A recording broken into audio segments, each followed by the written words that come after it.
Hello guys, स्वागत है आप सबका मेरे YouTube channel nursing concept corner. Last class में हमने देखा था क्लोरामफेनिकोल आई ड्रॉप। क्लोरामफेनिकोल आई ड्रॉप जो है वो एक 50S राइबोसोमल सब यूनिट जो होती है बैक्टीरिया की, उससे बाइंड होता है और उसमें प्रोटीन सिंथेसिस को इनिबिट करता है, जिसके कारण बैक्टीरिया जो होता है उसकी ग्रोथ इनिबिट हो जाती है। ब्रॉड स्पेक्ट्रम एंटीबायोटिक की तरह वर्क करता है। और जेंटामाइसिन आई ड्रॉप जो है वो बैक्टीरिया की 30S राइबोसोमल सब यूनिट से बाइंड होता है, 30S राइबोसोमल सब यूनिट, और बाद में उसके प्रोटीन सिंथेसिस को इनिबिट कर देता है, जिसके कारण उसकी ग्रोथ इनिबिट हो जाती है। तो चलो वीडियो स्टार्ट करते हैं। और यदि आप वीडियो पर चैनल पर नए हैं तो वीडियो को लाइक जरूर करें और चैनल को सब्सक्राइब करें। जेंटामाइसिन आई ड्रॉप जो है वो अमाइनो ग्लाइकोसाइड क्लास की ड्रग है जो ब्रॉड स्पेक्ट्रम एंटीबायोटिक की तरह वर्क करती है।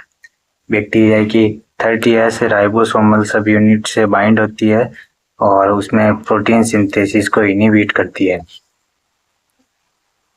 तो चलो आगे देखते हैं। अब composition of gentamicin eye drop.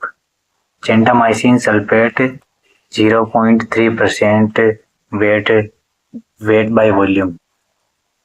इसका मतलब होता है कि 0.3 ग्राम जो है 0.3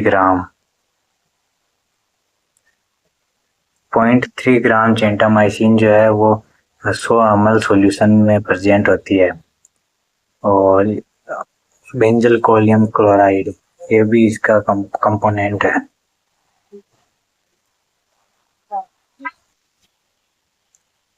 कंपोजिशन देख लिया हमने। नेक्स्ट है क्लास। यह अमाइनो ग्लाइकोसाइड एंटीबायोटिक की क्लास है। इसकी क्लास का ड्रग है जो ब्रॉड स्पेक्ट्रम एंटीबैक्टीरियल की तरह एक्ट करता है, स्पेशली ग्राम नेगेटिव के लिए इफेक्टिव होता है। अब है मैकेनिज्म ऑफ एक्शन। जो जेंटामाइसिन आई ड्रॉप है वो किस तरह से एक्ट करती है बॉडी में। सबसे पहले यह बाइंड होती है 30S ribosomal subunit of bacteria. Bind to 30S ribosomal subunit of bacteria. Bacteria की जो 30S राइबोसोमल सब यूनिट होती है उससे बाइंड हो जाता है। Inhibit protein synthesis. जो 30S राइबोसोमल सब यूनिट होती है उससे प्रोटीन सिंथेसिस को इनिबिट करता है। कोज मिस रीडिंग ऑफ mRNA जो होता है उसमें मिस रीडिंग कोज करती है, जिसके कारण mRNA जो होता है वो प्रोटीन में नहीं बदल पाता है या फिर प्रोटीन सिंथेसिस को इनिबिट हो जाता है। Lead to bacterial cell death, bactericidal जो, और बैक्टीरियोसाइडल मतलब बैक्टीरिया को किल करने की तरह एक्ट करता है। अब है डोजेज। अडल्ट और चिल्ड्रन जो है उसमें इसकी डोजेज सेम होती है, 1 से 2 ड्रॉप इन अफेक्टेड आई। जो आई जो अफेक्टेड होती है मतलब या कोई भी डिसऑर्डर हो रहा है तो बैक्टीरियल इन्फेक्शन है तो उसमें 1 से 2 ड्रॉप जो होती है उस आई में इंस्टिलेट करते हैं एवरी 4 से 6 आवर, एवरी 4 से 6 आवर में इंस्टिलेट करते हैं 1 से 2 ड्रॉप। नेक्स्ट है इंडिकेशंस जो मतलब यूजेज क्या है जेंटामाइसिन आई ड्रॉप के। Used in bacterial eye infection. जो बैक्टीरियल आई इन्फेक्शन होते हैं जो बैक्टीरिया कोज करते हैं उनमें यूज किया जाता है, जैसे कि कंजक्टिवा का इन्फ्लामेशन, ब्लेफराइटिस, आईलिड्स का इन्फ्लामेशन, केरेटाइटिस, कॉर्निया का इन्फ्लामेशन, कॉर्नियल अल्सर, और post operative eye infection. Operation के बाद जैसे भी कोई भी आई का इन्फेक्शन हो जाता है तो भी इसका यूज किया जा सकता है। Prophylaxis after eye surgery. Eye की सर्जरी के बाद भी इन्फेक्शन को प्रिवेंट करने के लिए इसको यूज किया जा सकता है।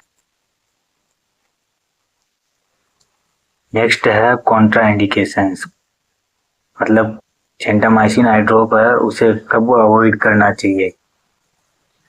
ये हाइपर सेंसिटिविटी टू जेंटामाइसिन और अमाइनो ग्लाइकोसाइड्स। यदि जेंटामाइसिन आई ड्रॉप है उससे अगर पहले फास्ट में कोई हाइपर सेंसिटिविटी या फिर एलर्जी की रिएक्शन हुई है तो उसे अवॉइड करना चाहिए। और अमाइनो ग्लाइकोसाइड मतलब जेंटामाइसिन, टोब्रामाइसिन, अमीकासिन, इन सब ड्रग्स से अगर फास्ट में या फिर पास्ट टाइम में अगर कोई एलर्जी की रिएक्शन हुई है तो जेंटामाइसिन आई ड्रॉप को अवॉइड करना चाहिए। फिर है वायरल आई इन्फेक्शंस। अगर इन्फेक्शन जो है वो अगर आई इन्फेक्शन जो है वो वायरस के कारण कॉज हुआ है तो उसे अवॉइड करना चाहिए, specially hyper simplex virus. Fungal eye infection, अगर आई का फंगल इन्फेक्शन हुआ है तो भी अवॉइड करना चाहिए। यूज विद यूजन इन प्रेगनेंसी और न्यूनेट्स में भी अवॉइड करना चाहिए, या फिर उनकी अच्छे से निगरानी रखनी पड़ती है। बाद में अच्छे से निगरानी रखनी पड़ती है, अगर इंस्टिलेट करते हैं तो अच्छे से निगरानी रखनी पड़ती है। नेक्स्ट है ड्रग इंटरेक्शंस, मतलब जेंटामाइसिन ड्रग है वो किन किन ड्रग्स के साथ इंटरेक्ट कर सकती है। फर्स्ट है increase toxicity with other amino glycosides. Other amino glycoside मतलब जेंटामाइसिन, नियोमाइसिन, टोब्रामाइसिन या फिर अमीकासिन, ये जो ड्रग होती है इनके साथ अगर जेंटामाइसिन हाइड्रोप भी डालते हैं तो फिर टॉक्सिसिटी खोज कर सकता है। Avoid prolonged combine use of neomycin और टोब्रामाइसिन, वही है वो फर्स्ट पॉइंट है, वही इंक्रीज टॉक्सिसिटी कॉज करते हैं अगर साथ में जेंटामाइसिन के साथ में देते हैं। कॉन्टैक्ट लेंसेज में रिड्यूस इफेक्टिवनेस, अगर कॉन्टैक्ट लेंसेज यूज करते हैं आई में तो फिर इसकी इफेक्टिवनेस जो होती है वो कम हो जाती है। नेक्स्ट है side effect. Gentamicin eye drop के क्या क्या साइड इफेक्ट्स हो सकते हैं। High irritation, burning sensation, stinging, redness, itching, ये सब इसके साइड इफेक्ट हो सकते हैं। नेक्स्ट है adverse effect of gentamicin eye drop. Gentamicin eye drop अगर डोज जो होता है उसका ज़्यादा डोज हो जाता है तो फिर उसके क्या एडवर्स इफेक्ट हो सकते हैं। रेयर बट सीरियस, बहुत कम कंडीशन में एडवर्स इफेक्ट होते हैं बट सीरियस होते हैं। फर्स्ट है एलर्जिक रिएक्शंस, एलर्जी हो सकती है। आईलिड्स से स्वेलिंग, आईलिड्स जो होती है उनमें स्वेलिंग हो जाती है। कंजक्टिवाइल एंजियोइडिमा, कंजक्टिवाइल जो आपने वो पिंक लेयर होती है उसमें स्वेलिंग हो सकती है। Super infection on prolonged use, अगर लंबे समय तक यूज करते हैं तो फिर सुपर इन्फेक्शन मतलब जो इन्फेक्शन जो होता है वो प्रोग्रेसिव हो सकता है। नेक्स्ट है toxicity from gentamicin eye drop. Gentamicin eye drop की से क्या टॉक्सिसिटी हो सकती है। फर्स्ट है नेफ्रोटॉक्सिसिटी और सेकंड है ऑटोटॉक्सिसिटी। नेक्स्ट नेफ्रोटॉक्सिसिटी है नेफ्रॉन से रिलेटेड और ऑटोटॉक्सिसिटी है ईयर से रिलेटेड। इसमें जो होता है वो स्ट्रक्चरल डैमेज हो जाता है और फंक्शन जो होता है वो इम्पेयर्ड हो जाता है। नेफ्रोटॉक्सिसिटी में नेफ्रॉन का structural damage plus functioning impairment, और ऑटोटॉक्सिसिटी में इनर ईयर होता है, इनर ईयर उसकी structural damage plus functioning impairment.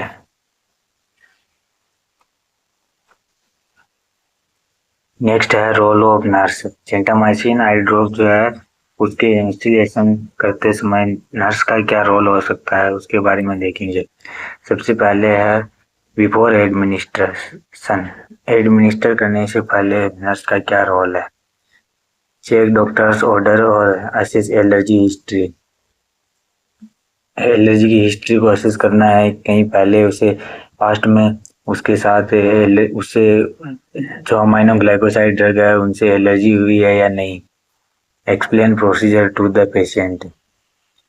फिर है ड्यूरिंग एडमिनिस्ट्रेशन, एडमिनिस्टर करते समय क्या रिस्पॉन्सिबिलिटी होती है। Perform hand hygiene, avoid touching dropper tips, जो ड्रॉपर जो होता है उसके टिप को टच करने से अवॉइड करना। Instil drop in lower conjunctival sac, जो कंजक्टिवाइटल सेक होता है उसके लोअर पार्ट में, लोअर पार्ट जो होता है वहाँ पर इंस्टिल किया जाता है। Ask patient to close eye gently, और उसके बाद पेशेंट जो होता है उसको आई क्लोज करने के लिए बोला जाता है। फिर है आफ्टर एडमिनिस्ट्रेशन। जब जेंटामाइसिन आई ड्रॉप एडमिनिस्टर कर दी जाती है तो उसके बाद नर्स का क्या रोल होता है? Advise patient not to rub I. Patient को सलाह दी जाती है कि आँख को रब ना करे या फिर आँख को ज़्यादा टच ना करे। मॉनिटर फॉर इरिटेशन और एलर्जी। जो ड्रग्स होती है उसके क्या एलर्जी होती है या फिर क्या कॉम्प्लिकेशंस हो सकते हैं उसको असेस करना होता है। Thanks for watching my video. यदि आपको वीडियो अच्छा लगा है तो वीडियो को लाइक और चैनल को सब्सक्राइब जरूर करें।